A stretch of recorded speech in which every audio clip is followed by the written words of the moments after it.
অদ্য 19/1/2025 তারিখ বেলা 12টা 49 ঘটিকার সময় tiptop bakery and confectionery Azimpur super market Dhaka 1205, যার মালিক আসলাম সাহেব পিতা রোকনউদ্দিন, ওনার দোকান পরিদর্শনকালে পরিলক্ষিত হয় যে উনি বিএসটিআই থেকে বাধ্যতামূলক সিএম সনদ এবং মোড়কজাতকরণ সনদ ব্যতীত ব্রেড পণ্য এবং কেক পণ্য উৎপাদন ও বাজারজাত করছেন, যা ওজন পরিমাপ মানদণ্ড আইন 2018-র 24-এর 1 ধারা অনুযায়ী দণ্ডনীয় অপরাধ এবং 41 অনুযায়ী যেটা আছে 1 বছরের কারাদণ্ড অথবা 1 লক্ষ টাকা অর্থদণ্ড অথবা উভয় দণ্ড। মহামান্য আদালতের কাছে আমি বিচার প্রার্থনা করছি।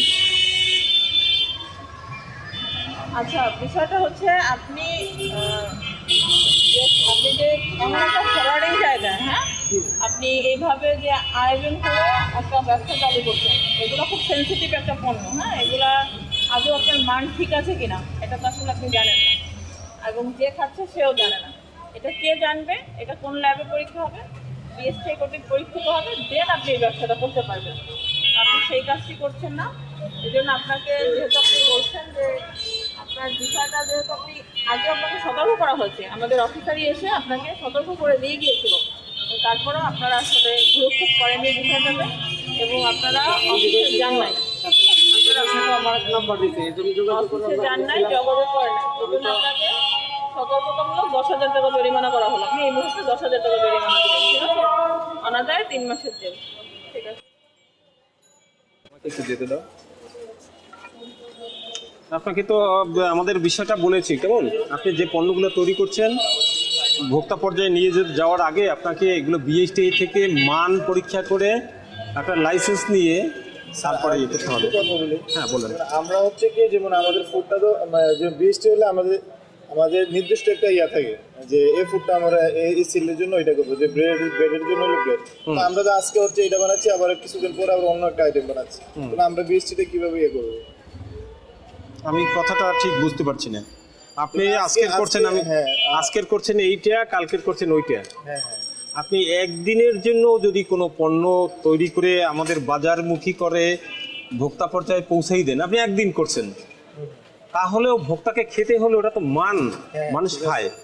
তার আগেই আপনাকে বিএসটিআই থেকে লাইসেন্স নিয়ে বাজার বিক্রয় বিতরণ করতে হবে।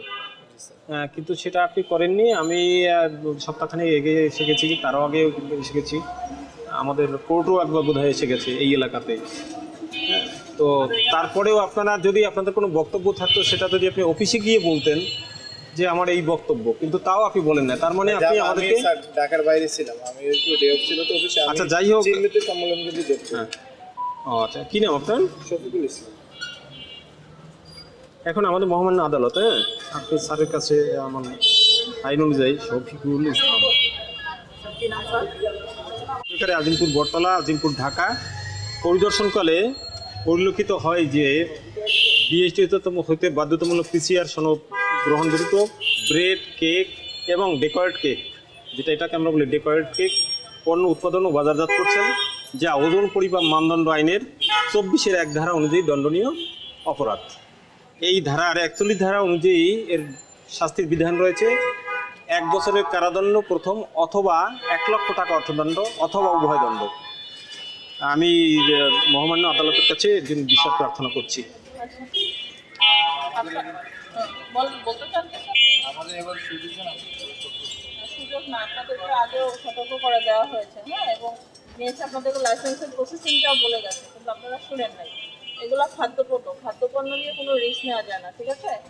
এগুলোতে মানুষ আপনাদের আকর্ষিত হয় বিভিন্ন কালারের ফুড দেখেই করে না, আদৌ সেটা মান ঠিক আছে কিনা, বা যে ওজন মানদণ্ড যেটা বলবো যে ওটা নিয়ম মতো হচ্ছে কিনা এটা জানাটা জরুরি।